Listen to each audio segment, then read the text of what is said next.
Brown decision in 1954. But even by the 70s, there were still school districts in America that were refusing to desegregate. So the short part story of the Wilmington 10 is that I, at the age of 23, and 8 young black high school student leaders, one white woman who was 28 years old, fighting to give black kids an equal opportunity and to make sure that the court-ordered desegregation order would be done fairly to the black community. The 10 of us were accused of starting the riot in Wilmington. We were the victims of white supremacist attacks. So the violence was directed at us, but yet, keep in mind, Nixon is still president. Agnew is still vice president.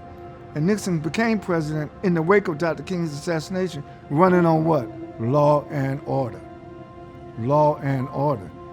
Did not mean equal rights for black people. Law and order meant we're going to use the criminal justice system to repress the movement. We're going to use the judicial system to make sure we're going to punish y'all for march. We're going to punish y'all for demonstrating. And that's what happened to the Wilmington 10. The 10 of us were sentenced to 282 years in prison. Of the 10, I had the longest prison sentence, 34 years. So it took us almost a decade to prove our innocence.